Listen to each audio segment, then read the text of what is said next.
الحمدللہ اس ملت اسلامیہ کا وہ سنہرا زمانہ تاریخ میں محفوظ ہے کہ ہند سے لے کر یورپ کے آخری کنارے اسپین تک اسی قرآن و حدیث کے پیروکاروں کی حکومت تھی، اور لگ بھگ 1000 برس تک مسلمان مدبر سائنسداں پوری دنیا پر چھائے رہے۔ کسی ملت کے لیے اس سے بڑا المیہ کیا ہو سکتا ہے کہ وہ ماضی سے رشتہ توڑ لے اور اپنی تاریخ کی اس روشنی سے محروم ہو جائے جو حال کی راہ منور کرتی اور مستقبل کی نشاندہی کرتی ہے۔ یہ بات افسوسناک ہے کہ ہم مسلمان سائنسدانوں، مفکروں اور ارباب علم کے ان کارناموں سے پوری طرح واقف نہیں جو انہوں نے علم کے میدان میں سر انجام دیے ہیں۔ جب ہم بنی نوع انسان کی اس زرعی تاریخ کے مزید چند اوراق الٹتے ہیں تو عہد قریب میں ہمیں ایک ایسی شخصیت جلوہ سما نظر آتی ہے جو ایک طرف ائمہ اسلام کے ہمدم و ہمراز، ان کی دینی بصیرت اور مذہبی شعور سے آگاہ اور غزالی و رازی کے اثرات سے باخبر، تو دوسری طرف ابن سینا،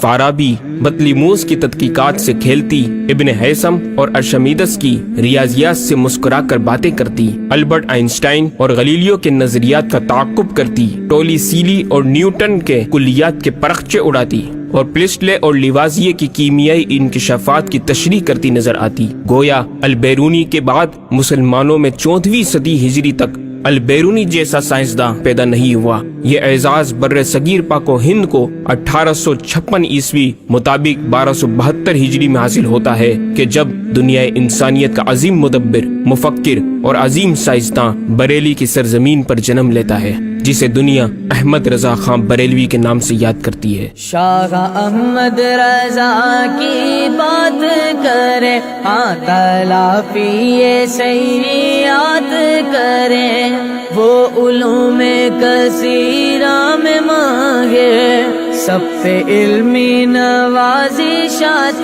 کرے، انگنت خوبیاں رضا میں گئے، ان کی کیا کیا بیان صفات کرے۔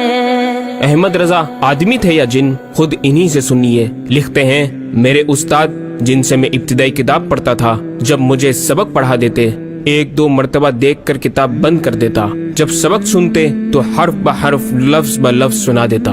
روزانہ یہ حالت دیکھ کر سخت تعجب کرتے۔ ایک دن مجھ سے فرمانے لگے کہ احمد میاں، یہ تو کہو کہ تم آدمی ہو یا جن، کہ مجھ کو پڑھاتے دیر لگتی ہے اور مگر تم کو یاد کرتے دیر نہیں لگتی۔ آپ نے اکثر علوم اپنے والد ماجد سے حاصل کیے، جن کا ذکر آپ خود فرماتے ہیں کہ علوم و فنون وہ ہیں جو اپنے والد سے حاصل کیے، علم القرآن، حدیث، اصول حدیث، فقہ حنفی، فقہ جملہ مذاہب، اصول فقہ، جدل مہذب، تفسیر، عقائد و کلام، نحو، صرف، معانی، بیان، بدیع، منطق، مناظرہ، فلسفہ، تکسیر، حیت، حساب، ہندسہ، اور وہ جنہیں میں نے اساتذہ سے بالکل نہیں پڑھا، پر نقاد علماء کرام سے مجھے ان کی اجازت حاصل ہے۔ قرات، تجوید، تصوف، سلوک، اخلاق، اسماء الرجال، سیر، تاریخ، لغت، ادب مع جملہ فنون، اور وہ جنہیں میں نے کسی افادہ بخش استاد سے حاصل نہیں کیا، نہ پڑھ کر، نہ سن کر، اور نہ ہی باہمی گفتگو سے۔ گویا یہ علوم ایسے ہیں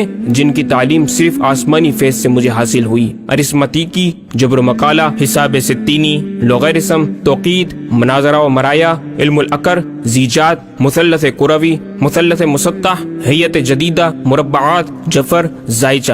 مزید علوم کے بارے میں لکھا کہ جن کی تعلیم بھی کسی استاد سے حاصل نہ کی، نظم عربی، فارسی، ہندی، نثر عربی، فارسی، ہندی، خط نسخ، نستعلیق، تلاوت مع تجوید، علم الفرائض۔ پھر ارشاد فرماتے ہیں کہ اللہ کی پناہ، میں نے یہ باتیں فخر اور خواہ کی خود ستائی کے طور پر بیان نہیں کی، بلکہ منعم کریم کی عطا کردہ فرمودہ نعمت کا ذکر کیا ہے۔ میرا یہ دعویٰ بھی نہیں ہے کہ ان میں اور ان کے علاوہ دیگر حاصل کردہ فنون میں بہت بڑا ماہر ہوں۔ معارف کا سمندر موجزن ہے جس کے سینے میں، وہ مقبول در خیر البشر احمد رضا تم ہو۔ اے مجدد احمد رضا، ضیاء طیبہ کی دعوت پر 101ویں عرس میں تشریف لائے شرکا اور ناظرین کو بتائیے کہ آپ نے یہ کمال درجہ کیسے پایا۔ فرماتے ہیں، فقیر کا درس بحمدہ تعالی 13 برس 10 مہینے 4 دن کی عمر میں ختم ہوا۔ اس کے بعد چند سال تک طلبہ کو پڑھایا۔ فلسفہ جدیدہ سے تو کوئی تعلق ہی نہ تھا۔ علوم ریاضیہ و ہندسہ میں فقیر کی تمام تحصیل، جمع، تفریق، ضرب، تقسیم کے 4 قاعدے کہ بہت بچپن میں اس غرض سے سیکھے تھے کہ فرائض میں کام آئیں گے، اور صرف شکل اول تحریر اقلیدس کی، جس دن یہ شکل حضرت اقدس حجت اللہ فی الارضین، معجزہ من معجزات سید المرسلین و خاتم المحققین سیدنا الوالد قدس سرہ الماجد سے پڑھی اور اس کی تقریر حضور میں کی، ارشاد فرمایا تم اپنے علوم دینیہ کی طرف متوجہ رہو، ان علوم کو خود حاصل کر لوگے۔ جب عشق سکھاتا ہے آداب خدا گاہی، کھلتے ہیں غلاموں پر اسرار شہنشاہی۔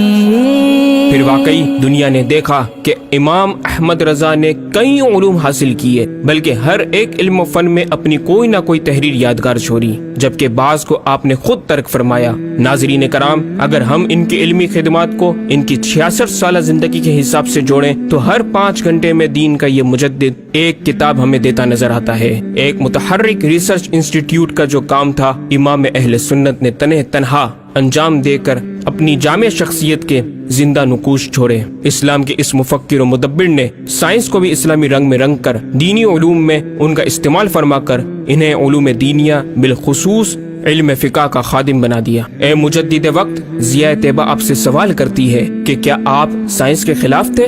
آپ سائنس کے مستغرق گمراہ فلسفیوں کا رد کرتے ہوئے آخرت کا انجام یاد دلاتے ہوئے فرماتے ہیں، عزیزوں خدا را غور کرو، قبر میں حشر میں تم سے یہ سوال ہوگا کہ عقائد کیا تھے اور اعمال کیسے، یا یہ کہ وہ کلی طبعی خارج میں موجود ہے یا معدوم۔ تو پھر اے امام احمد رضا، آپ ہمیں بتائیے ذرا کہ سائنس کا علم کتنا سیکھنا چاہیے؟ فرماتے ہیں، عزیزوں میں نہیں کہتا کہ منطق اسلامیہ، ریاضی، ہندسہ وغیرہ اجزائے جائزہ فلسفہ نہ پڑھو مگر بقدر ضرورت، پھر ان میں انہماک ہرگز نہ کرو، بلکہ اصل کار علوم دینیہ سے رکھو۔ راہ یہ ہے اور اللہ جسے چاہے سیدھی راہ دکھائے۔ اب آئیے ناظرین، انجمن ضیاء طیبہ آپ کو آپ کے امام کے علمی کہکشاؤں کی سیر کروائے۔ منار قصر رضا تو بلند کافی ہے، تم اس کے ایک ہی زینے پہ چڑھ کے دکھلا دو، فتاوی رسمیہ تو ایک بڑی کرامت ہے، ذرا ہدائی کے بخشش ہی پڑھ کے دکھلا دو، ذرا ہدائی کے بخشش ہی پڑھ کے دکھلا دو۔ احمد رضا بریلوی پہلا مسلم سائنسدان جس نے 8 سال کی عمر میں پہلی کتاب بزبان عربی شرح ہدایت النحو لکھی، جو اس صدی کی سب سے بہترین IQ ظاہر کرتی ہے۔ احمد رضا بریلوی پہلا مسلم سائنسدان جس نے 30 سال کی عمر میں میڈیکل ایمرولوجی کے حوالے سے قرآنی آیات فی ظلمات ثلاث بیان کی، اور 30 سال ہی کی عمر میں میڈیکل فزیولوجی سے متعلق خوبصورت تحقیق انیق فرمائی، جو جدید میڈیکل ریسرچ سے مطابقت رکھتی ہے۔ احمد رضا بریلوی پہلا مسلم سائنسدان جس نے 1896 میں بر صغیر پاک و ہند میں سب سے پہلے اپنی کتاب السمسام میں الٹرا ساؤنڈ مشین کا فارمولا نظریہ روشنی لائٹ تھیوری کی بیس پر پیش کر کے سائنسی دنیا میں سبقت حاصل کر لی۔